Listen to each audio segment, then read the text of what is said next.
नमस्कार। 3 राज्यों के चुनावी विश्लेषण में आपका स्वागत है। और 3 राज्यों को लेकर चुनाव आयोग कभी भी तारीखों का ऐलान कर सकता है और ऐसे में 3 राज्यों का क्या चुनावी गणित सामने आ रहा है, क्योंकि 3 राज्यों में बड़ा उलटफेर हो सकता है। फरवरी में यहां पर विधानसभा चुनाव होने हैं और 3 राज्यों के दौरे पर चुनाव आयोग है और ये माना जा रहा है कि 24 यहां पर जनवरी को इन 3 राज्यों के चुनावी तारीखों का ऐलान हो सकता है। तो ऐसे में 3 राज्यों के चुनावी विश्लेषण और चुनावी जो गणित है उसमें कितना बदलाव यहां पर देखने को मिल सकता है, क्योंकि फरवरी में जो विधानसभा चुनाव होने हैं इनमें त्रिपुरा में बीजेपी अपने दम पर सरकार में है, जबकि मेघालय और नागालैंड में वो गठबंधन के तौर पर हैं। तो कितना बदलाव देखने को मिलेगा, क्योंकि नागालैंड में काफी उलटफेर हुआ है, जिसका से यहां पर 21 विधायकों का यहां पर इस्तीफा हुआ है, विलय हुआ है। तो मेघालय में भी यहां पर बीजेपी गठबंधन में दरार देखने को मिली है। यहां पर बात की जाए तो यहां के मुख्यमंत्री ने साफ तौर पर कहा है कि समान नागरिक संहिता का वो यहां पर लागू नहीं करने देंगे। तो ऐसे में बीजेपी चाह रही है कि समान नागरिकता संहिता जो है लागू हो और ऐसे में यहां पर गठबंधन में काफी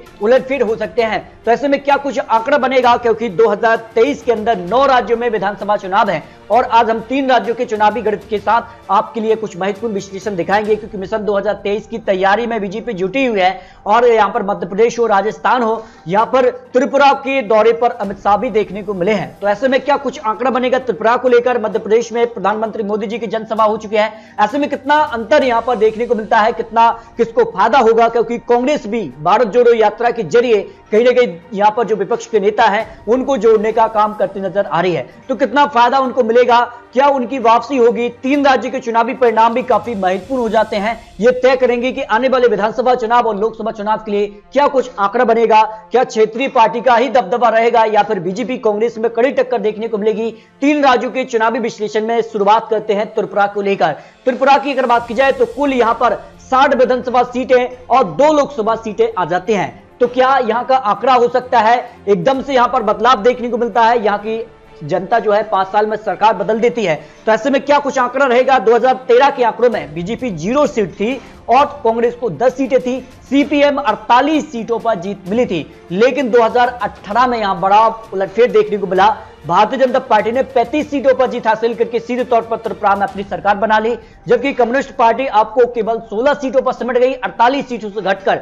जबकि यहां पर बात की जाए तो आईपीएफ यानी त्रिपुरा को 8 सीटों पर ही जीत मिली, यहां पर 59 सीटों पर चुनाव रहे थे। तो ऐसे में भारतीय जनता पार्टी यहां पर सरकार में रही है 2018 में और 2019 में भी, यानी दोनों लोकसभा सीटों पर भारतीय जनता पार्टी को जीत मिली थी। बीजेपी को 49% वोट शेयर रहा था लोकसभा में, कांग्रेस को 25% वोट शेयर और सीपीएम को 17% वोट शेयर देखने को मिला था। इस दम पर भारतीय जनता पार्टी ने दोनों लोकसभा सीटों पर जीत हासिल की थी। लेकिन 2023 विधानसभा चुनाव का जो ओपिनियन पोल है इसमें भारतीय जनता पार्टी को एक बार फिर से बहुमत का आंकड़ा यानी 45 सीटें मिलने का अनुमान लगाया जा रहा है, जबकि कांग्रेस को 8 सीट और सीपीएम को 7 सीट, यानी एक तरफा भारतीय जनता पार्टी यहां पर सरकार बना सकती है, जो त्रिपुरा को लेकर अनुमान यहां पर लगाया जा रहा है। लेकिन पैच फंसता नजर आ रहा है मेघालय और नागालैंड में। 2023 के लेकर यहां के क्या कुछ आंकड़े हैं, जिसका से यहां पर 60 विधानसभा सीटें आती हैं, 31 सीटों पर पूर्ण बहुमत सरकार बनती है। मुख्यमंत्री कर्नाड संगमा का साफ तौर पर बीजेपी पर निशान रहा है कि बीजेपी जो चाहती है कि यहां पर समान नागरिक संहिता यहां पर लागू हो,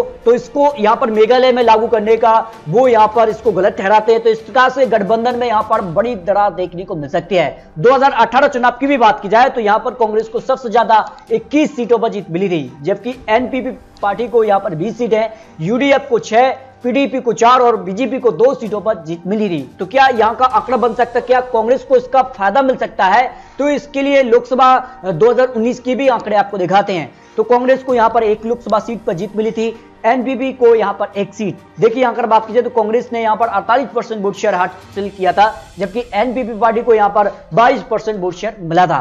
तो अब क्या आंकड़े बनते हैं 2023 के लिए? क्या आप सरकार से आप इस समय जो संतुष्ट नजर आ रहे हैं, यानी एनपीपी पार्टी की जो सरकार है उससे कितने लोग यहां पर संतुष्ट नजर आ रहे हैं? हाँ कहने वाले 20%, नहीं के तौर पर 60%, पता नहीं, ऐसे 22% लोग आ जाते हैं। तो मेघालय में अगला विधानसभा चुनाव कौन जीत सकता है? इसके चांसेस कांग्रेस के 44% हैं, एनपीपी पार्टी को 22 और बीजेपी के 6% यहां पर चांस, अन्य के 28% चांस बन जाते हैं। इस हिसाब से अगर ओपिनियन पोल की बात की जाए 60 विधानसभा सीटों में से, तो कांग्रेस को यहां पर 39 सीटें मिलने की संभावना है, एनपीपी पार्टी को यहां पर 18 सीट है, बीजेपी को 0 से 2 सीट, जो आंकड़ा 2018 में था उसी आंकड़े तक बीजेपी पहुंच रही है। यूडीएफ को यहां पर 1 सीट की जीत की संभावना ओपिनियन पोल के हिसाब से लगाई जा रही है, यानी मेघालय में यहां पर बड़ा उलटफेर हो सकता है, कांग्रेस यहां पर वापसी कर सकती है। इसके अलावा नागालैंड की 60 विधानसभा सीटों का क्या सटीक ओपिनियन पोल सामने आ रहा है, क्योंकि यहां पर भी बड़ा उलटफेर हो सकता है, यहां पर भी महागठबंधन में महाफूट देखने को मिल सकती है। तो ऐसे में माना जा रहा है कि नागालैंड जो पीपल्स फ्रंट पार्टी रही थी उसने 2018 में सबसे ज्यादा 26 सीटों पर जीत हासिल की थी, लेकिन 21 विधायक यहां पर एनडीपीपी पार्टी के पक्ष में यहां पर आ चुके हैं। तो ऐसे में जो सबसे बड़ी पार्टी नागालैंड जो पीपल्स फ्रंट पार्टी है उसके 21 विधायकों का समर्थन जो मिला था उससे कहीं ना कहीं अब बीजेपी जो गठबंधन है वो काफी स्ट्रॉन्ग नजर आ रहा है। तो नागालैंड की 60 सीटों का क्या चुनावी गणित बन सकता है, इसमें अगर बात की जाए तो किसको कितनी सीटों पर जीत की संभावना लगाई जा रही है। शुरुआत करते हैं केफियार की 2 सीटों में से। तो यहां पर 1 सीट यहां पर एनपीपी पार्टी के पक्ष में, जबकि यूपीए के पक्ष में 1 सीट जा सकती है। अगर बात की जाए तो यहां पर कोहिमा की 6 सीटों में से, तो यहां पर भी एनपीपीएफ पार्टी को 3 सीटें, यूपीए को 1 और 2 सीटें एनडी के पक्ष में जा सकती हैं। यहां पर बात की जाए जोहेनोबोटो की 6 सीटों में से एनपीएफ पार्टी को 2 सीटें, जबकि एनडीए को 4 सीटों की संभावना लगाई जा रही है। दीमापुर की 5 सीटों में भी यहां पर एनपीएफ को 2 सीटें, जबकि एनडीए को 2 सीटों की संभावना दिखाई दे रही है। बोका की 4 सीटों में से एनपीएफ को 2 सीट, 1 सीट यहां पर यूपीए और एनडीए के पक्ष में भी यहां पर 1 सीट जा सकती है। कपनसांग की 9 सीटों में से एनपीएफ को 4, 1 सीट यूपीए और 3 सीट एनडीए के पक्ष में जा सकती हैं।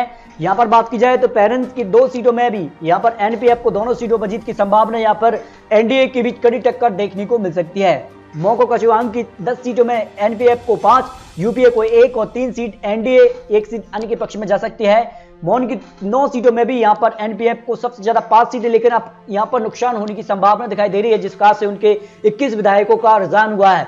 यूपीए को 1 सीट और एनडीए को यहां पर 3 सीट, एनडीए का आंकड़ा यहां पर बढ़ता नजर आ रहा है। यहां पर बात की जाए लॉन्गलैंड की 2 सीटों में भी यहां पर एनपीएफ को दोनों सीटें मिल रही थी, लेकिन अब एनडीए के पक्ष में दोनों सीटें जा सकते हैं। इस तरह से अगर बात की जाए तो काफी बड़ा उलटफेर यहां पर 60 सीटों के आंकड़ों में आ रहा है। एनपीएफ अब काफी यानी 17 सीटों तक सिमट रही, जबकि यूपीए 3 सीट, एनडीए जो गठबंधन है यानी जो एनपीपी पार्टी है और यहां पर बीजेपी का जो गठबंधन है यानी एनडीए है उसको यहां पर बहुमत का आंकड़ा मिल सकता है। यानी की बात की जाए तो 0 से 3 अन्य के पक्ष में भी जा सकते हैं। तो 3 राज्यों के चुनावी विश्लेषण, चुनावी अनुमान आपको दिखाए। देखिए अगर बात की जाए आंकड़ों के हिसाब से त्रिपुरा में बीजेपी की वापसी हो रही है, बरकरार रह सकती है, बीजेपी का कमल दोबारा खिल सकता है।